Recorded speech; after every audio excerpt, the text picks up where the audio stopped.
meus queridos irmãos, frequentadores das redes sociais da Federação Espírita do Rio Grande do Norte, gostaríamos de dizer da nossa alegria de poder compartilhar convosco, a pedido da Federação, algumas breves reflexões acerca do tema que ela própria, a Federação, nos propôs, que é Conhece-se a árvore pelo fruto, o lar como escola das almas. Este tema, ele toma um desenvolvimento muito interessante no capítulo 7 do Evangelho de Mateus, que é uma continuação das instruções que Jesus vem dando, lá iniciadas com as bem-aventuranças, conforme Mateus também registra no seu capítulo 5. No 7, portanto, Mateus registrou o seguinte acerca da fala de Jesus: Fazei aos homens tudo o que quiserdes que eles vos façam, nisso estão a lei e os profetas. Entrai pela porta estreita, pois que larga é a porta e espaçoso o caminho que levam à perdição. Então ele nos convida a passar por essa porta estreita. É uma porta que dá acesso ao que Jesus chamou do reino dos céus, do reino de Deus. Mas em seguida ele nos chama a atenção, dizendo: acautelai-vos dos falsos profetas, que vêm ter convosco sob o aspecto exterior de ovelhas, mas que por dentro são lobos vorazes. Conhecê-los-eis pelos seus frutos. Olha só, ele diz então que devemos tomar cuidado com os falsos profetas, e que nós iremos conhecer os falsos profetas, ou seja, aqueles que nos trariam instruções que não nos levariam a passar pela porta estreita, pelos seus frutos, pelas suas ações, por aquilo que se extrai de todo o seu ensino. Conhece-se a árvore pelo fruto de Jesus. Ele faz uma construção que é muito pertinente para a nossa reflexão. Ele vai dizer mais ou menos assim: a árvore boa, ela vai dar bons frutos. A árvore má, ela dará maus frutos. Não é possível que uma árvore boa dê maus frutos. Também não é possível que uma árvore má dê bons frutos. Então ele faz essa distinção. Ele estabelece o que é uma árvore boa, o que é uma árvore má, e diz que não pode haver ali uma mistura. Dessa forma, nós vamos começar a construir agora um raciocínio, a fim de que saibamos que tipo de árvore somos. Para isso é necessário conhecermos ou entendermos da nossa natureza. A nossa natureza de encarnados no planeta Terra, nos dizem os Espíritos, ela é uma natureza composta por 3 elementos. O Espírito, onde está contido o princípio inteligente. O Espírito, aquele que pensa, aquele que tem sentimentos, aquele que aprende. O outro elemento do ser encarnado na Terra é o corpo, este que nós tocamos, este que é palpável, formado pela carne. E o terceiro elemento é um elemento intermediário entre o espírito e o corpo. E é através, então, deste perispírito que o espírito é capaz de interagir com o corpo, interagir, então, com a matéria. Este desenvolvimento, cabe aqui notar, teve algo já semelhante desenvolvido antes por pensadores. No entanto, ficava no campo das ideias, das hipóteses. O Espiritismo ele nos vem, da forma que foi codificada por Allan Kardec, com a metodologia, com a vasta experimentação, nos mostrar que, de fato, essa é a natureza do homem encarnado na Terra. Espírito, perispírito e corpo. Nos diz mais os Espíritos, que no caso da morte do corpo, o espírito ele continua vivo, ele continua pensando, ele continua sentindo, ele continua aprendendo. E que o perispírito ele continua a envolver o espírito. Portanto, só quem morre realmente é o corpo. E este processo de morrer é o que nós chamamos de desencarne. E ao processo contrário, aquele que vem com o nascimento das criancinhas, é o processo de encarnação. Isso vem se dando conosco, com os espíritos, que somos nós mesmos, desde a nossa criação, quando fomos criados por Deus. Todos, inclusive, criados da mesma forma, simples e ignorantes, mas cada um com a sua individualidade. Essa individualidade, então, vem encarnando, desencarnando, encarnando, desencarnando, mas aprendendo sempre, progressivamente. Percebemos então, meus irmãos, que este processo de evolução, de aprimoramento, de maturação do espírito é muito semelhante aos processos que encontramos na natureza. As árvores, por exemplo, elas se iniciam na semente. A semente germina, cresce o broto se desenvolve, forma a árvore e a árvore, ao fim, vai dar frutos. Olha, retornamos então ao contexto de Jesus, aproveitando logo este contexto em que ele se diz: conhece-se a árvore pelo fruto, podemos nos indagar já no movimento de autoanálise, que é muito importante para o nosso processo evolutivo. Nos indaguemos: que tipo de fruto eu estou dando? Um fruto bom? Um fruto mau? Aqui convém realmente destacar qual é a média dos frutos que vêm sendo dados nesse planeta Terra pelas pessoas que habitam nele. No Evangelho segundo o Espiritismo, os Espíritos nos dizem: a Terra é um planeta de provas e expiação. Um planeta que está em transição para algo melhor. Assim como os Espíritos estão evoluindo, o planeta está evoluindo. Mas ele ainda é, até onde entendemos, um planeta de provas e expiações. E neste planeta é muito natural que o mal esteja presente em maior quantidade do que o bem. Portanto, na nossa autoanálise, se porventura nos depararmos com um mau fruto, não há nisso motivo para tristeza, não há nisso motivo para revolta, porque primeiro é o que acontece com a maioria das pessoas neste planeta. Mas uma das verdades que o Espiritismo nos traz e que nos faz perceber, a partir da compreensão dos atributos de Deus, que é a sua bondade infinita, magnânima, é que estamos sempre evoluindo. Logo, se eu percebo que há em mim, há nas minhas ações, há no meu pensar, há no meu agir, há no meu falar, um mau fruto, este fruto ele pode se transformar. Eu posso, então, me transformar e passar a dar bons frutos. De onde vem uma segunda pergunta também dentro deste contexto em que batalhamos pela nossa melhoria. A segunda pergunta é, portanto, como eu posso me melhorar? Como eu posso dar bons frutos, já que Jesus deixou muito claro: dando bons frutos, vocês serão capazes de passar pela porta estreita, onde então haverá mais felicidade, onde haverá alegria, onde haverá júbilo. Ora, é o anseio de todos nós.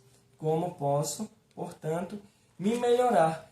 A resposta, muito pertinente, inclusive é dentro desse nosso contexto familiar que estamos desenvolvendo essa exposição, está contida na pergunta 774 do Livro dos Espíritos, onde Kardec provoca os espíritos acerca dos laços de família. Lá, respondendo à pergunta 774 do Livro dos Espíritos, há a seguinte resposta, que eu peço a licença para ler para todos. Há no homem alguma coisa a mais, além das necessidades físicas, a necessidade de progredir. Os laços sociais são necessários ao progresso, e os de família tornam mais apertados os laços sociais. 2 pontos. Eis porque os laços de família são uma lei da natureza.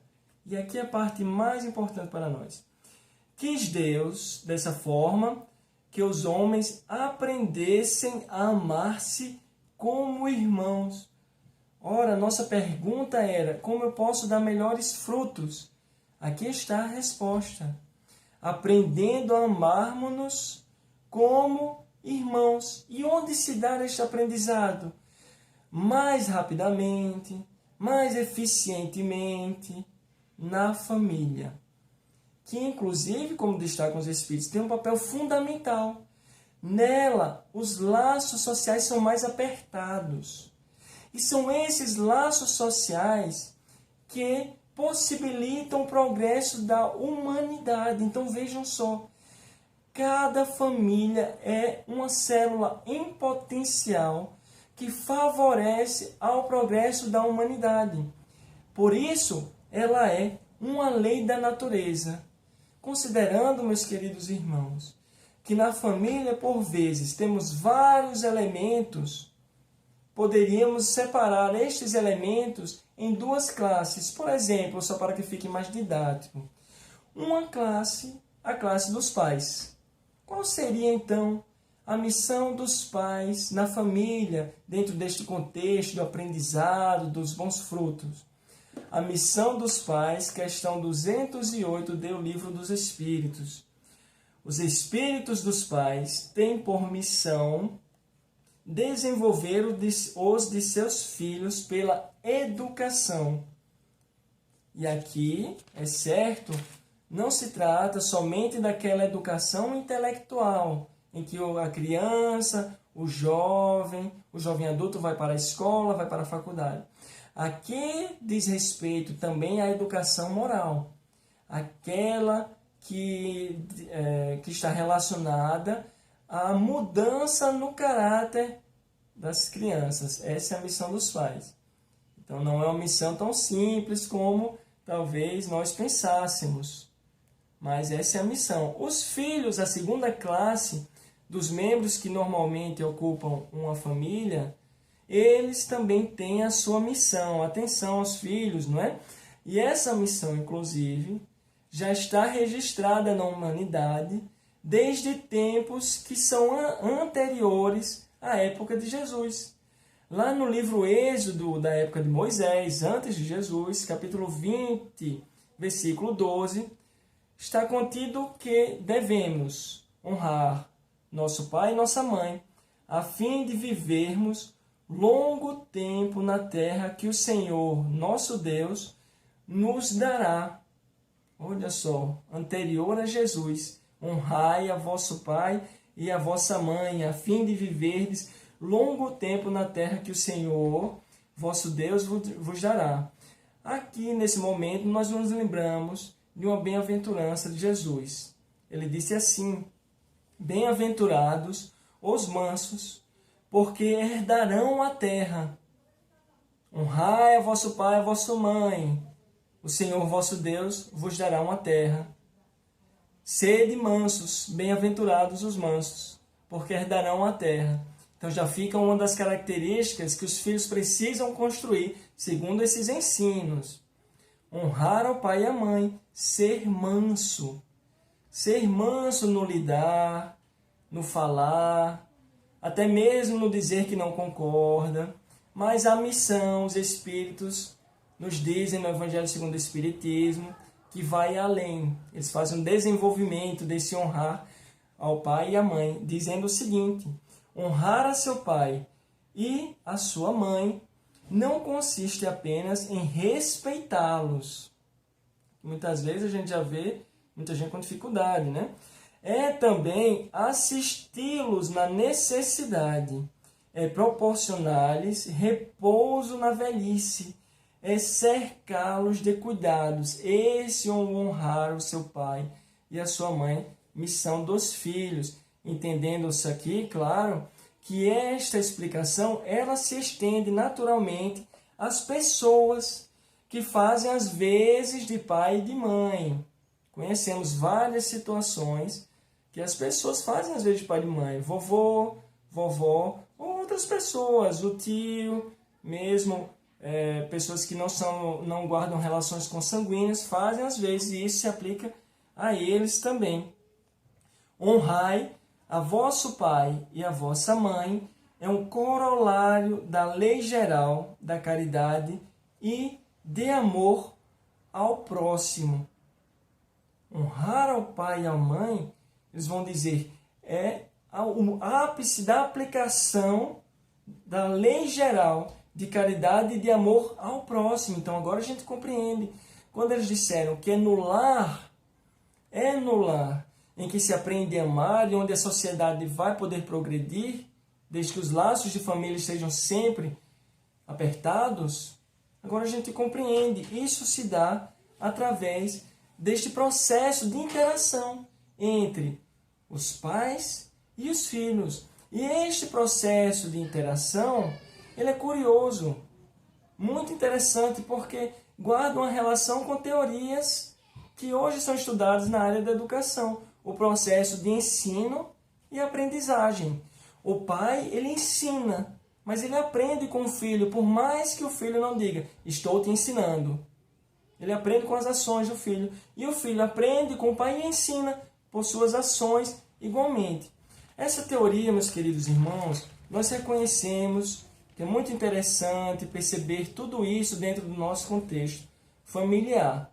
Mas há de se reconhecer que, por vezes, o ambiente familiar, ele enfrenta batalhas. As pessoas que estão dentro do lar, por vezes, elas batalham entre si, moralmente. Então, dentro dessas batalhas, nós poderíamos refletir acerca da capacidade que cada um vai ter de desenvolver este amor. Mas o escritor Leon Denis, em sua obra Os Problemas do Ser, do Destino e da Dor, ele nos diz que a alma, ela tem um poder. E é certo que se usarmos esse poder da alma, seremos capazes de desenvolver este amor no âmbito familiar. E então seremos capazes de dar melhores frutos do que aqueles que damos hoje. Qual é o poder da alma? Ele resume em 3 palavras: querer, saber e amar. Querer, diz Leon Denis, isto é, convergir toda a atividade, toda a energia para o alvo que se tenha de atingir. Em nosso caso, dar melhores frutos. Em nosso caso, aprender a amar realmente.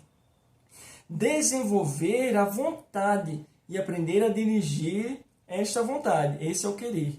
O saber, porque sem o estudo profundo, sem o conhecimento das coisas e das leis, o pensamento, olha que grave, e a vontade podem transviar-se no meio das forças que procuram conquistar e dos elementos a quem aspiram governar.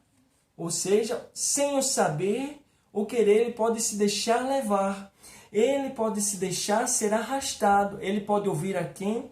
Aos falsos profetas. Aqueles que dizem que as nossas características que nós enxergamos como negativas são boas, que não há nada de ilegal, por exemplo, nisso, que não há nada de errado. Aí o papel dos falsos profetas, aí o papel que muitas vezes encontramos no mundo. O terceiro elemento que dá poder à alma. Acima, porém, de tudo, é preciso amar, porque sem o amor, a vontade e a essência seriam incompletas e muitas vezes estéreis. O amor ilumina-as, fecunda-as, centuplica-lhes os recursos. Querer, dirigir a vontade. Saber, se dedicar mais ao conhecimento das leis de Deus, que são as leis que nos regem verdadeiramente. Amar, porque este amar, como diz o benfeitor, ilumina o querer e o saber, fecunda e centuplica. Esse querer e saber nos dá finalmente, meus irmãos, esses 3 elementos, coragem moral, que é a coragem que necessitamos para enfrentar as batalhas do dia a dia no lar e a coragem que necessitamos para assumir o nosso papel e dizermos, a partir de agora, eu vou me dedicar a dar bons frutos, eu vou me dedicar a passar pela porta estreita, eu vou ter mais atenção às informações que têm chegado a mim para saber se são informações realmente coerentes com a lei de Deus ou não, se são informações que me levam para o que Jesus chamou, para a porta larga.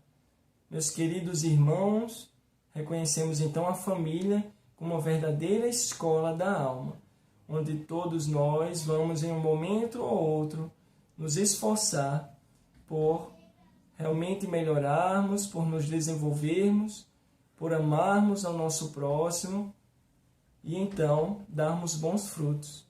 Que Deus nos fortaleça a todos nessa jornada e que prossigamos firmes nas atividades que temos a desenvolver. Muita paz.